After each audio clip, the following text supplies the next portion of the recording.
you guys can dance if you want, but I was specifically told that we should never do that again. Everybody's off rhythm. It's all good. Yeah. It's just, it's good music, man. It is, but like, I guess we're not supposed to dance. Next time Lana sees us, she's going to kick all our ass. I know. We're going to have to hide. All right, Ken, let's get started. It's a podcast, not a video cast. Brian, everything now is video. I know. Okay, I'm going to try for the third time to introduce the episode. Shh. Welcome everybody to episode 95. That was way too loud. I apologize. Here we go, guys. I don't know. AI has turned us all into like the biggest goddamn nerds. We already were, and it just took it through the roof, and I do apologize for that. But here we are back again for, the second in our third subpart of our mini-series on AI. I'm losing track of all that. But anyways, we're talking about vibe coding, and really what we're talking about beyond the technology is solving business problems and delivering a return on the initial investment of 10 to 50 times. Whether that's a productivity increase or an actual money spent on the development, the outcome of that is just more than I've seen in my 30 years of working in the field of technology. So that's what we're here talking about. I am Justin Shelley, CEO of Phoenix IT Advisors, and I am here, as always, with my good friends and fellow business owners, MSP owners. And we're going to go around the room, introduce ourselves. Bald guys first. I started. Mario, then you. Then I guess Brian, then Josh, in the order of how much hair you have. Mario, take it away. I like that. Mario Zaki, CEO of Mastech IT, located in New Jersey. We help small to medium-sized businesses stay secure, sleep better at night, knowing that their businesses will be there, and make them more sufficient with getting 10 to 50 plus X revenue return or profit, whatever we want to call it, using AI and automations to help their businesses. I'm not sure I understand the math between 50 plus times, 50 plus X. 50 plus, like it could be 60, it could be 70. I know. Could be 100, whatever. Listen, if you write it out and try to do the math, I'm just saying I don't know how to do it. Brian, stop me from talking. Tell everybody who you are, what you do, and who you do it for. All right, Brian Lashford with B4 Networks, located in beautiful Niagara, Ontario, Canada, and we help business owners remove the headaches and frustrations that come with dealing with technology, AI, and cybersecurity. All right, Josh. And I'm Joshua Holloway with 7th AI Technologies out of Sacramento with an office in Reno, but we reach coast to coast. And we're an MSP that primarily focuses on businesses that are just trying to navigate the waters of compliance, waters of AI, and how they integrate all of those things into their business and keep adding revenue to their bottom line. And we help them do that through technology and help make better business decisions. And Josh, I saved you for last because you are in the hot seat this week. I am. Also, you are the inspiration, the legend, the OG coder himself, as far as AI vibe coding goes in this particular group. True or false? That's scarily true. Okay. And can you help us lock down this claim of 10 to 50 plus X, however that math works out, on ROI for AI? Now, listen, before you answer that, we've talked about 3 different things here. We've talked about just using a customized chat. Right? Go in and train AI, your AI of choice, on who you are and what you do, and then talk to it and have it give you results. All right. Then we talked about integration. So we're more context. We're tying our business systems in so that now AI really knows who we are and what we do. And each time along the way, we've been able to increase productivity somewhere between 10 and 50 times. Now we're not talking about integrations. We are talking about building things that didn't exist. Can you, Josh, today build something from scratch that takes productivity from wherever it was to 10x to 50x? Yes. Okay. All right, then we're going to go ahead and continue with the episode. Okay, Josh, cool. that's it for we the don't introduction. Have to disconnect. We're not done. No, listen, you were on. That's the quiz. Like, I'm screening it, everybody, and if you can't pass the test, you can't be on the show. I was just going to disconnect you, but you passed, so go ahead. Tell us. Damn it! Tell me what you've done. No, disconnect me. Get me out of here. I'm out. No, so I think one of the things we wanted to talk about is like where we were able to do that for a fellow client of ours. obviously can't give away too much information, and some of the things we did for them are proprietary. But what it was is in our local area, our client is having a hard time finding an employee to fill a role. That role pays anywhere from 95 to 125K a year based on, education, experience, a lot of things. What they did is it was an initial proof of concept, where they would get a bid in, or they would get a request to bid. They would send it out. Then they would get in all of this information, all these different emails, all these different bids, and they would have to parse through every one of these things. And when I initially talked with the employee who brought this to my attention, we were talking probably anywhere from 6 to 24 hours a week, just going through all this data, depending on where they were in the process. So they asked me, like, hey, is there any way that we can mitigate some of this manual process? What we did is we built an agent that would monitor mailboxes, and that person would send out a bid request. They would CC the agent. The agent would see that this request went out. As files started coming in, it would get copies. It would read the emails. It would read the attachments, and it would begin to parse the data. Now, it initially started out where it would have to figure out, did somebody forget to create like this project? And the nice thing is they're actually a pretty, I don't even think they've even thought about it, but they're pretty clean for AI, where their projects are laid out the same way every time. Their folder structure is the exact same every time. So consistency is key. So that made my life a lot easier. I was able to come in, build a sandbox, and essentially take their structure and just begin mimicking what a person was doing. And they would read the emails, they would move it to the correct folder structure, and then it would extrapolate some of the information and put it into Excel. So that right there in itself started to wipe out that person's position when they couldn't even fill the position. They couldn't find somebody. So somebody else was having to pick up the slack on that. And then it's continuously grown into, they get a request to see if they're interested in putting in a bid. Now the agent is doing like a go, no go. It takes all the information that they receive. They have their criteria within the agent. The agent says yes or no, based on everything that's in the email. So now, instead of somebody going through all this information, looking at past work, looking at any past history, it's now making that determination for them based on their criteria. And then a human in the middle obviously proofs and moves on. It actually has iterated through a number of processes that now has the company pretty much deciding that they don't need a person at that level, that they could potentially get somebody maybe fresh out of college who understands AI and that can work with IT. And obviously, they're not going to start out paying that high of a salary. They're going to start lower. And essentially, this will allow for them to grow with a more junior employee getting brought up to speed versus somebody with like the 25 to 30 years of experience that they were looking for at the salary cap. So this is a case of rather than AI taking a job, there wasn't one for it to take, but it allowed somebody to land a job that they previously wouldn't have been able to qualify for. Yeah. Yes. Yeah, it's a good way to put it. And remember, I think we've even made this statement in past episodes. You're not going to lose your job to AI. You're going to lose your job to somebody who knows how to work with it. Yeah. So, Josh, I have two questions. You said the person sending the email has to CC the agent? Yeah, I asked them to initially do that when they send out the bid for proposal, that they CC the agent so that the agent can go and check and see if the project has been built and the folder structure is there.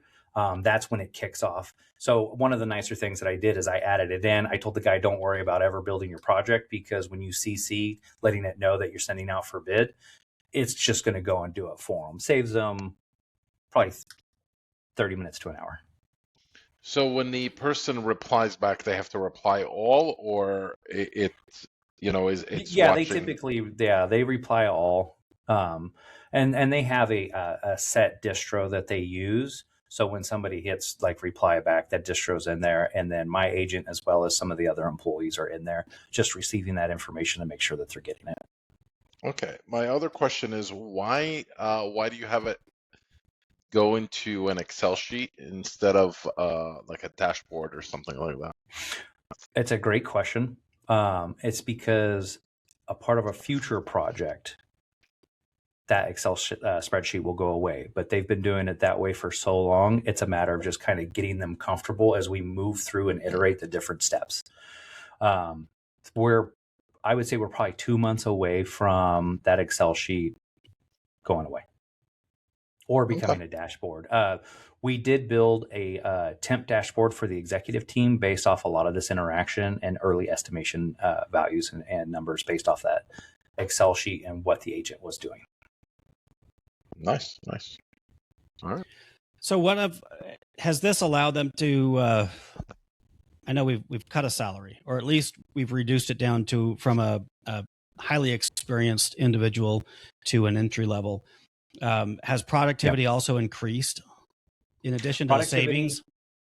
Yeah, productivity has increased, and it's also allowing the biz dev and marketing team to attack larger client capabilities because they now feel that they can take on more because the agent is so much faster, and it generates reports. And we didn't really talk about this portion of it too much, but it takes information, it takes historical information, and it also takes historical interactions and writes the responses to the business owners based on how they typically like to see data, have received data, and it's more tailored towards the tonality that they like to read about and hear from. So that's also improved their interaction with their clients. So it actually sounds like this might actually allow them to take on more business and expand their business and bring in more salaried employees in other areas of the business. Therefore, not actually removing salaries, maybe creating more jobs because they're able to process much faster. You're absolutely correct. And one of the things that we've already started talking about is a lot of the pipeline analyzation, because we are moving so fast that we can help them get to the point that they can see, hey, 3 months from now, we have a job starting and we are currently not staffed correctly, or we need to add a body to handle this project, or 2 bodies, 3 bodies, whatever it might be to take it on. This is one of the things we haven't really dove into yet. But every business has a bottleneck. Usually it's, it's the one at the top.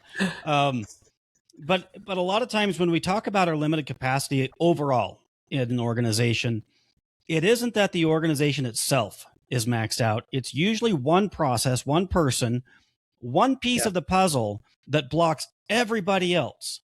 And that's kind of what I'm hearing you say right now is you found that for this company by accident, because it wasn't that they went looking to solve this problem. It's the problem they went to solve is they couldn't find an employee. Yeah. I don't know. Maybe they did. Maybe they didn't even see them as the bottleneck initially. But now you've solved a problem that allows the whole company to grow in a way that it couldn't before. Yep.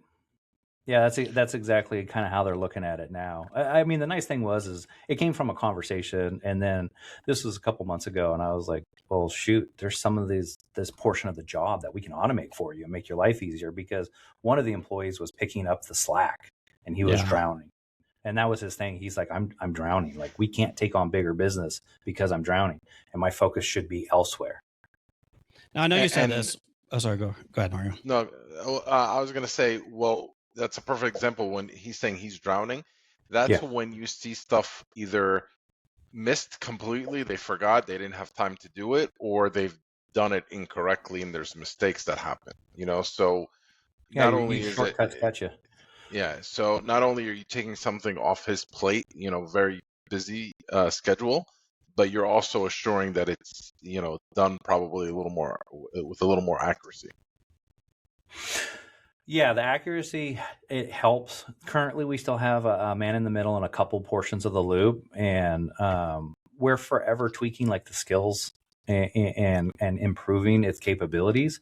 But I would say here in about a month and a half, like a lot of that man in the middle has to go away and become fully automated just to free this person up even more. Actually, I've been told we have to positively do that to free up this person so they can take on more and move faster. Here's something that brings up for me. So you can, right? Absolutely, you can automate more and more to the point where the human interaction is less necessary. But I have found that sometimes these AI processes degrade over time. Now, I don't know if it's because the LLM, sometimes the LLM, depending on how you set it up, you're using an older one, or you upgrade the LLM, right? And so now it's doing things differently. And I don't know if you're talking about a hard coded project, or if you're talking about a hard coded project that pulls in, some actual AI processing in there somewhere. But I've set things up in the past, and I think they're working great. And then I get feedback from my people that it's garbage, and I have to go in there and like redo the prompt, or I have to go tweak something on an integration or something. Do you find anybody else finding that? Yeah, they go off the rails, or I typically call it like going to sleep, where it's just kind of like you're knocking on the monitor going, hey, what's going on with you?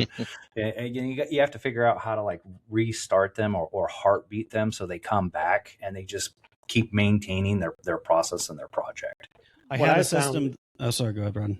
So what I found is that the more narrow of a focus you give the AI in the prompt and say, like, this is the very specific task I need you to accomplish, and then repeat that with multiple different AIs, each handling its own very specific task, that's where you're going to get a better result versus trying to give the AI a very broad, I need you to do this step, then this step, then this step, and like feed it like 10, 15 different things to do. That's when it will start going off the rails and over time degrade versus, I have 10 different AIs, each doing a very specific task. That tends not to degrade as much.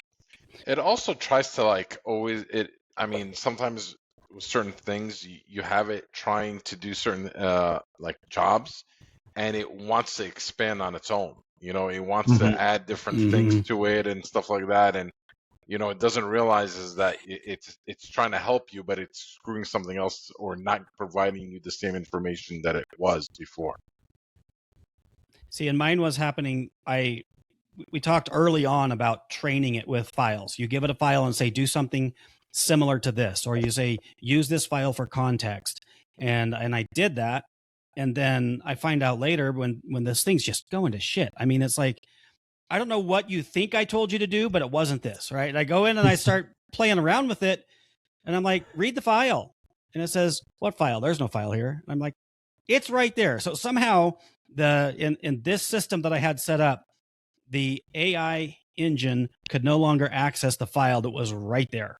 And so then I just took all the contents of the file and I added it to the prompt. And this is off track because it's not vibe coding. This was back when we were doing more like phase 2, where we had some integrations going on. But I have found that, as we talk about vibe coding, one of the advantages that I'm finding when you hard code something to do something a certain way, you use AI to build the code and to make sure it's secure and, all that.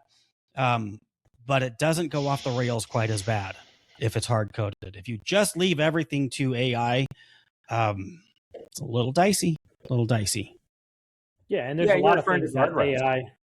Yeah, there's a lot of things that you don't need the AI for if you hard code it, because the code will take care. You pay for the AI result once, and then it's like a piece of software, and you may only need to dip into AI for certain things like OCRing an image or creating a document out of the results that you received, right? And so you're not relying on it 100% for everything when you're vibe coding. Josh, were you gonna say something? Yeah, I was just, and I'm in agreement with Brian on that one. Like you're just trying to put guardrails around it, and you're trying to limit how much the AI has to interpret versus just something that's hard coded and it's process A, process B, process C, and then maybe AI has to take over and analyze information, and then get you over to E, F, and G, and then it finalizes the product.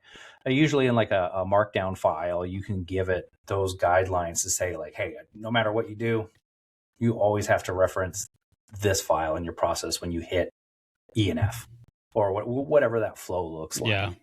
And then you're locking that in. Right, because you're not actually leaving it up to the AI at that point. Every time you send it the prompt through the code you've generated, you're resending that markdown file and saying, this is what I need you to abide by. There's nothing for the AI company to store. It's being passed every single time your application that you've created sends the instructions to the AI. So there's no room for interpretation at that point. Yeah. I will say that when I first started getting into this, the vibe coding, I'm like, oh my God, there is no limit. Like we can do literally anything. And then, the project that I'm going to talk about when we wrap up this series, I hit a lot of limits. Let's just say that this thing ballooned out of control. No. I did one time. So we've got, is it Fable? I'm losing track of I think we're still on Fable everything 5, yeah. that changes. Yeah, Fable 5.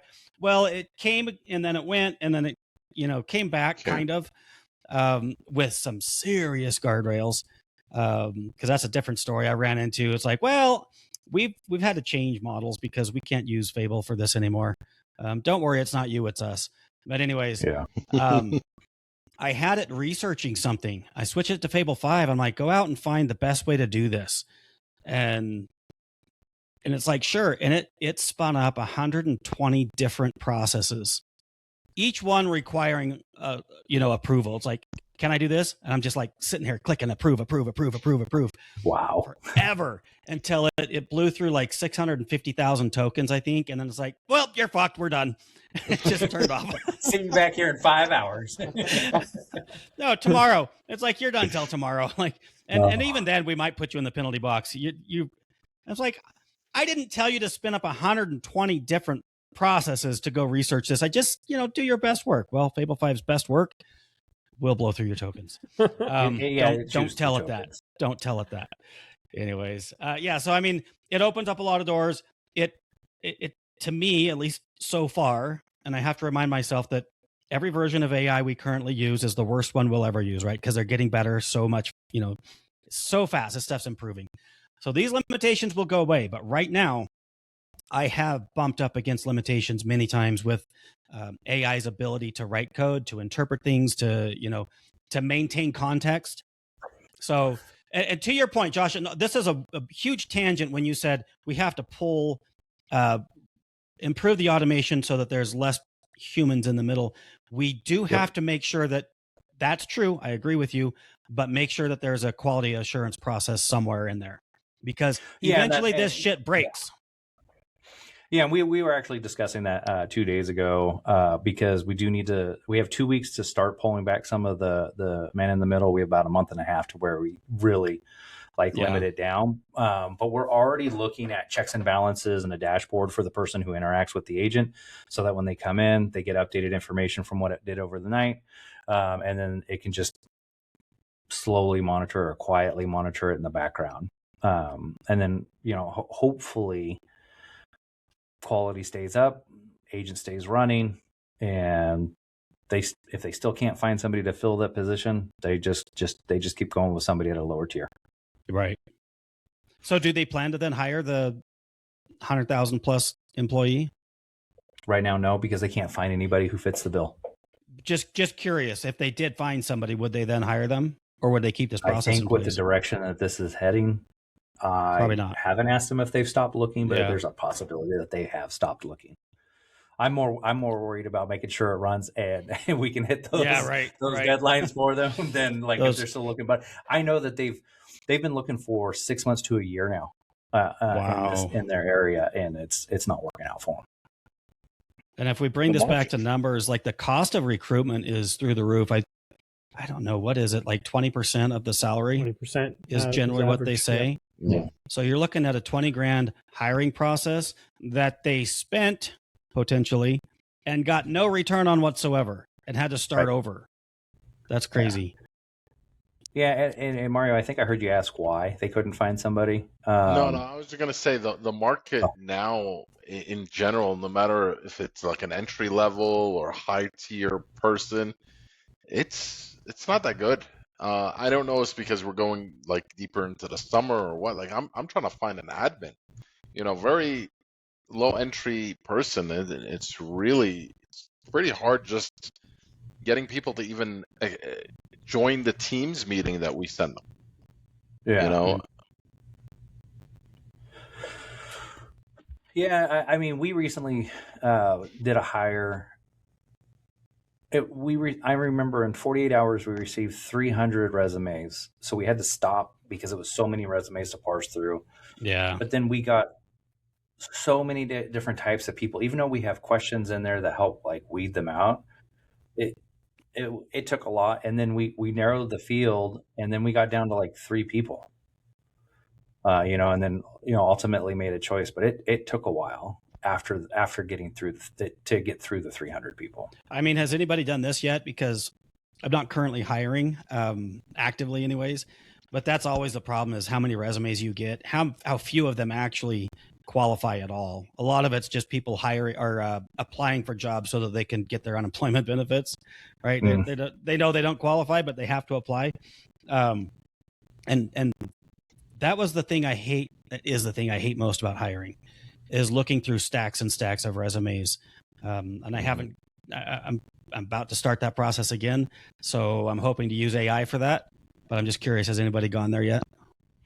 Hey, so I haven't necessarily gone there for AI, but I've heard some war stories where people are starting to use the AI to put the job postings out and then review all the resumes that are coming in. And then what happens, or what people are finding, is a lot of the people submitting their resumes, they're gearing their resume with AI towards the job description. So to combat that, people have started adding fictitious lines in there where like job role responsibility is to be a Jedi master. and then their reply in their resume is like, I have 25 years of experience of being a Jedi master. I am one of the best with a lightsaber, and it's like, okay, you used AI, kind of a thing. So, oh wow, those are the things that I'm hearing is out there, and I haven't necessarily ran into. Although I think it would be kind of funny to put that in there. I mean, that. It is this is one example of many cases where this happens, where it's like AI is generating so much content. We need AI to consume and distill that content down to something that's usable. Yeah. It was kind of an endless loop that's ridiculous. Yeah, I mean, the thing is too, like even some of these platforms that the people are applying, it has built-in AI, we'll do this and we'll do that, whatever. There was a period of time where I was so sick of the garbage that I was getting that I would write right on there, do not apply through this platform, upload it to masstech.com/resumes. And if it didn't come through there, I wouldn't even look at it, because it was just people are just sitting on their couch and like apply, they're just hitting a button that says apply, apply, apply. And we're the ones sitting there going through like, this is garbage, this is garbage, this is garbage. So I set it qualified. up. Yeah. How many Walmart greeters apply for jobs? Well, it's funny you say that, because I actually had I was hiring for a technician, and somebody really thought because they worked at Aldi as a cashier, and the technology that they were using was Apple Pay and Samsung Pay, that they qualified to be a technician. God. At least you got somebody who thought that they were trying to be a technician. Try getting people who are car technicians applying to your job, and you're like, wrong kind of technician. Yeah. Wow. I think a mechanic applying for a job is a new one for me when it comes to like being a IT tech. Oh, all sorts of technicians. There's all sorts of them. Like you apply for a computer technician, you're like, wrong fields. Yeah. Well, guys, what else do we have as far as vibe coding for this week? And any final thoughts or anything that we? I know, Josh, you've kind of wrapped through yours. Brian or Mario, has anything happened this week in the world of vibe coding that you want to talk about?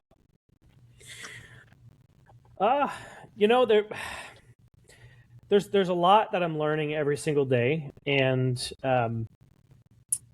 one of the things that I would say, like, obviously we're not encouraging any of our listeners to go and vibe code themselves, because it does require a certain amount of knowledge in the background of how database works and how security architecture works.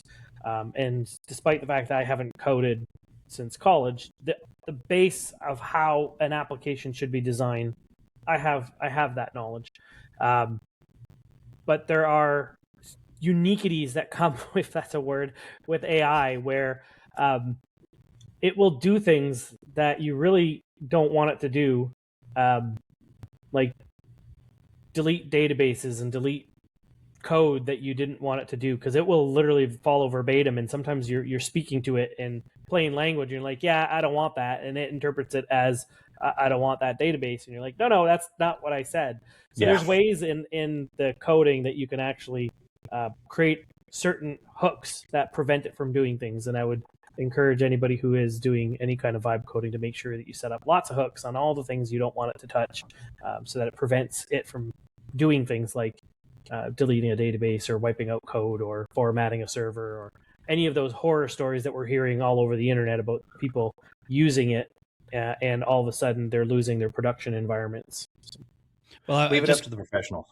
I'm just going to put help build the guardrails. Let me put a little, exactly that. So put a little spin on it. If you really want to do your own, it's fine.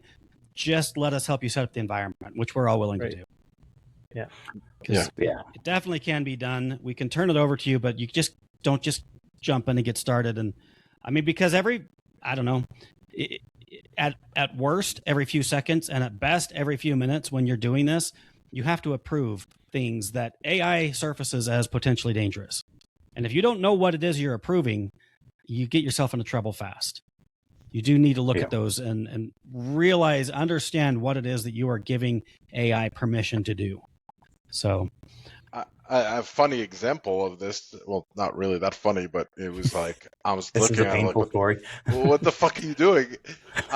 In one of my platforms today, I want to kind of just go tweak something. I'm like, hey, I want one central place where I can, throughout all my platforms, that I can approve an admin for one of my tenants. So not every employee at any of my customers can go in there and do like an onboarding and offboarding. I wanted a specific list of people that I could easily say, all right, this owner or this office manager is the one that's able to do it. And I'm sitting there, and I was actually, I think, using Fable 5, and I'm like, all right, do this, and this. But go ahead and summarize exactly what you were going to do before you do it, because I'm asking them in ask mode. I didn't actually have them as an agent. And it's like, okay, yeah, I'm going to create all these people as a super admin where they can create and onboard anybody for any tenant. I'm like, no, that is exactly what I don't want you to do. I'm like, no, not everybody can sit there. And they literally thought it could see all my customers and all my tenants and onboard and offboard. I'm like, hold up, no. Let's start over. This is exactly what I want you to do. And then it's like, oh, okay, good catch. I hate when it says good catch. My bad. Well, that's a good point too, right there, Mario, as far as like somebody thinking that they could build something and they don't know what's actually going on in the background. And then all of a sudden everybody's a super user. And then you give this to your staff, and your staff find data that they necessarily should never have had access to. Yeah. I mean, I'm going to pick on Justin for a second. Based on your example, it fits. But just like what you said before, when it came up with like 100 and something things for you to approve, it literally, one of those things that you're saying yes to. If you're not really looking at all of them, and you're doing something serious with a database, it could easily give people access to things or delete stuff that you didn't really want to happen. Exactly. Luckily, in this case, I wasn't having it code. I wasn't having it do anything. I was just in research mode. It was looking things up, and what I was approving was, can I look at this website? Can I look at that website? Like everything it wanted to go out and look at on the web, it was asking for approval on. And I thought, this is interesting, because the main marketing claim for Fable 5 was that it would do things with less interaction, right? It's going to take more steps and figure it out on its own. At least that's what I've heard. And I'm like, holy hell, this thing's unusable the way it is. So when they re-released it, they put way more guardrails back around it so that they could release it. This is my own interpretation of what happened. I am not speaking on behalf of Anthropic. What do you got, Josh? I can see you want to say something. What you could done is set up an agent that every time it sees that ask question come up on your chat, it just automatically hits enter for you. Yeah, I could have. That's a great idea. I'm going to write that down because I had never thought of that. Jesus Christ. Jesus Christ. All right, guys, I'm going to tell a quick story, then we're going to go ahead and wrap up. So get prepared with your key takeaway, your final thoughts, your closing arguments. And I'm just going to like confess something here. I've been in business since 1997. It's when I first opened my doors. Company name was Master Computing. And I've been through every iteration of this company. We've been in growth phases. We've been in declines. We've hired people. We've lost people. I've been in lawsuits. I've done pretty much done it all. And I got to a point in business a while back where I was talking to my business coach, and it just kind of came up that I was like, you know what? Truth is, I've fallen out of love with my business. Now, when I first got into business, I wildly passionate about it. In fact, my ex-wife, and maybe this is why she's an ex, on date night, I would want to go hang out at my office. Like, hey, can we just drive by the office real quick? I didn't need to do anything. I would just want to go sit in there and look at this thing that I had built. I loved my business.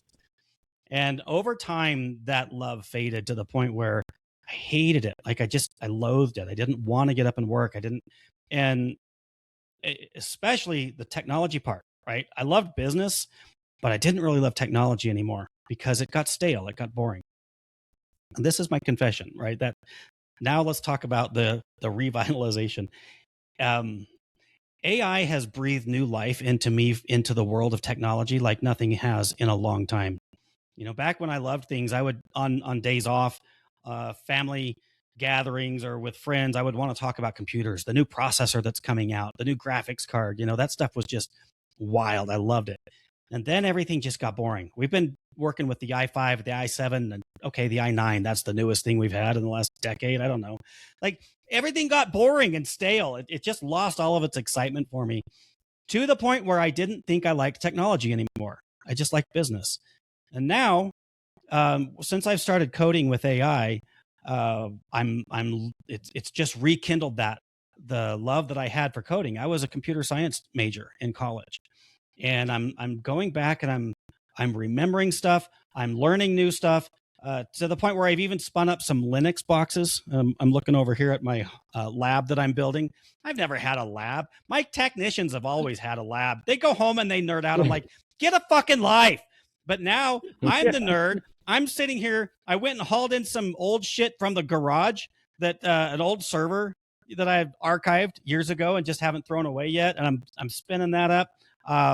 By next week, I'll probably have a dozen computers sitting in here in my little home lab so that I can get back into building stuff and understanding stuff on a level that I haven't done in a long time. All of my focus has been on sales, marketing, finances, business growth, business development. But the love of technology has come back in a way that I had no idea was even still alive. So I'm loving it. And of course, I've mentioned before, my work days went from, a good solid 8 hours to, I don't know, 20. It's like, it's all I do now. I have to remember that I have a family, that, I have to eat lunch today. Shit. So, I mean, I've never I don't been know. so tired. Yeah, this is my journey, my story, and I'm leaving a lot of stuff out. A lot of stuff has happened in my life that we're not talking about right now. But it is one of the unexpected results of AI for me. And I do think that this can play into a lot of us in the business world, is that it breathes life into places that have gone dead or stale in business. It allows us to do things like, this employee that you're talking about, Josh, where a company was frustrated, they had a bottleneck, they've got somebody doing a job that they're not supposed to do, they're not trained to do, they're not qualified to do, or what. I'm not speaking for them, but that's kind of what I'm hearing. And then it takes that pain point and turns it into a new opportunity that they didn't even know existed. Right now, that's again my interpretation of your story, and I'm not trying to speak for them, but it does kind of make me think through what's happened to me as I've dove back into technology in a way that I haven't done in probably 15 years. So that's it. That's kind of what came up for me this week around the world of AI, vibe coding, technology at large. Jesus Christ, I'm spinning up Linux boxes. I never, ever, ever thought I would be doing that. So guys, let's go around the room. Let's close this out. Any key takeaways, any final thoughts, anything that you want the listeners to know and understand about where we're at in this AI journey, where you're at in your AI journey. We're going to go in reverse order today. The people with the most hair all the way around the room to the people with the least hair. Josh, that makes you first. All right, Mario's up. Hell no, he's not. No. He's more polished than I am. I think he goes last. The glare. Yeah.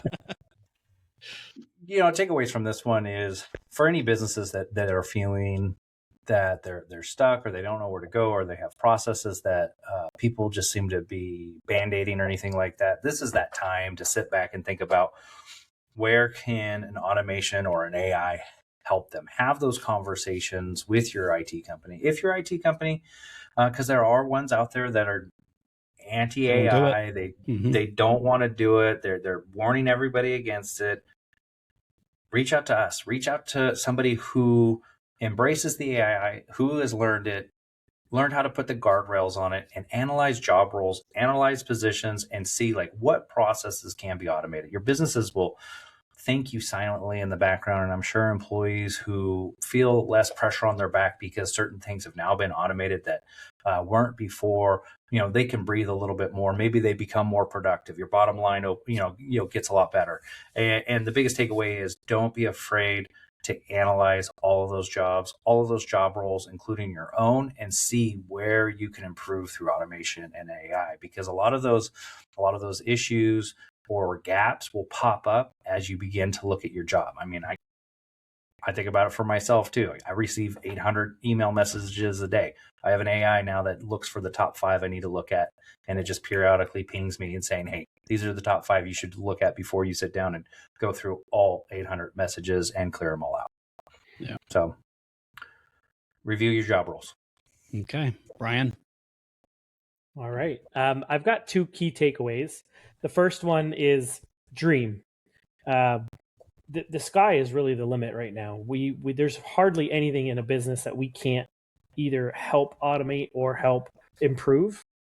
And number 2 would be there's a lot of things that your employees, you yourself, are doing that you hate doing. You absolutely despise doing them, and we might be able to help there. So what I would say is there's a document in EOS that is called the Delegate and Elevate sheet. And in that sheet, you have something like, top left corner, things that you're great at and you love. Top right-hand corner, things that you're good at and you like. Bottom left would be things that you're good at but you hate doing. And then the bottom right is things that you hate doing and you're terrible at. That bottom half of the sheet, if you were to fill that in with everything you do the entire month, right? Every time you start a new task, you write it in one of those 4 quadrants. That bottom half of the sheet, that's the stuff for AI, right? If we could find a way of automating that and or creating systems that will remove as much of that friction as possible, your business will skyrocket, because that's the stuff you are avoiding every single day because you hate doing it. And what do we do with things we hate doing? We don't do them. We do the stuff we like doing. So let me and let our the rest of the 3 folks here automate that stuff for you. Let's get rid of it off your plate so that you can do the stuff that you love doing, and maybe you'll be in the same position that Justin is, loving his business again. Well, it's interesting. If I had done that, delegate and elevate, I know that form well. If I had done that a few years ago, all the stuff that I love doing now and that I'm good at would have been on the bottom.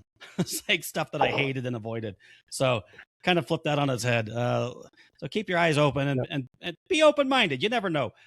Brian, before I let you off the hook, you are on the hot seat next week. Do you have anything you would like to tease about what's coming up next week? No details. Or do you want to just keep it a secret? Tease anything. Big reveal next week. Okay. Yeah, the big reveal will be next week. Yeah. Okay. All right. Fair enough. Mario, you can't give us like what's the X amount you may have saved or productivity. He hasn't built it yet. I can. It could be an unlimited amount. Like, you guys are talking about 1 times to 50 times. I'm talking about 1 to 50 times 1 to 50 times, right? Like we can exponentially increase Mario's productivity across all departments. Yeah, exactly. Plus X. 50 yeah, plus, plus X. 50 plus X. Yeah. I'm saying 50X times 50X. So you're doing exponents. Mario is doing some new plus X thing that I haven't heard of, but anyways. All right. Well, looking forward to that one.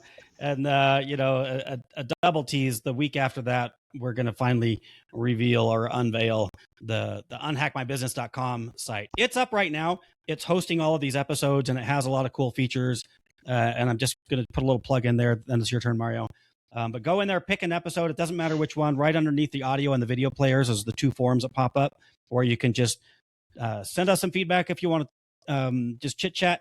And if you want some help, there's another form to book a consult, and we'll just kind of distribute those amongst us. Little shameless plug, but then we're going to get into the logged in session and what goes on behind the scenes with that when it's my turn in 2 weeks. Mario, your final thoughts or your key takeaways? Yeah, for me, I'm sure you guys will agree. Getting a new customer right now, growing the business, especially the last year and a half, hasn't been as easy as it was. Right. It's a little harder. People a little more slower to make some moves and stuff like that. So growing the company, making more money is a little harder than it used to be. Then the next best thing is really seeing where you can save money, either with subscriptions or salaries or sometimes you may want to hire somebody and stuff like that. Using AI can really, you don't need to sometimes reinvent the wheel. You could kind of automate something or recreate something that you're purchasing now internally that will make it a little easier. If you're able to save a subscription to something that you're paying like maybe $3,000, $4,000 a month, that turns into $36,000 or $48,000 for the year. Something like that could end up being almost equivalent to just signing a new customer. If you can't bring it in, save it from going out. And AI is the perfect tool to do that. We've done several different platforms, some that have replaced others and some that have kind of been on its own, and it has made things a lot easier. And I've been able to save some subscriptions to certain things that I kind of used occasionally but didn't really need. It's been able to save us some money besides the money that we talked about in salaries and time spent on doing certain projects. And I'm gonna add a little bit to your math there. So if we're always trying to gain customers, right? That is the goal of most businesses to grow. You put $3,000 on the top line revenue, you're lucky if you bring a few $100 to the bottom line, right? But if you can cut $3,000 and you actually save that money, that goes straight to the bottom. You save $3,000, that is $3,000 right there on the bottom line. So you cannot save your way to wealth, but you have to grow. But where we can cut, trim a little fat here and there, that makes such a dramatic difference in the world of business. So guys, we've discussed it. I mean, Josh, I know me and you have talked about it a couple of times where I don't want to name some platforms, but there are some platforms that you've recreated that you're like, yeah, I no longer need this, Yeah, absolutely. Mm-hmm. Yeah, absolutely. And you can use AI for that. Connect it to your financial, Claude, is it Claude or ChatGPT? I can't remember. It's always telling me, hey, let us analyze your finances for you. Carefully, you could have it look for your subscriptions, because how many times do we sign up for something that we never use or we forget and it just comes out of our account? Anyways. All right, guys, that's it for this week. We're going to go ahead and wrap up. Thank you guys all for being here. Listening audience, please go to unhackmybusiness.com. Listen to the episodes, look at the key takeaways, add them to your little roadmap. That's one of the features on there. You can just hit a little plus, say, hey, I want to do that. And it'll go on a roadmap that we're building for you. Or fill out the form and connect with any or all of us and let us help you along your AI journey, keeping you safe and secure along the way. All right, guys, that's it. Thank you for being here, and we will see you next time on UnHacked. Take care. UnHacked. UnHacked. UnHacked.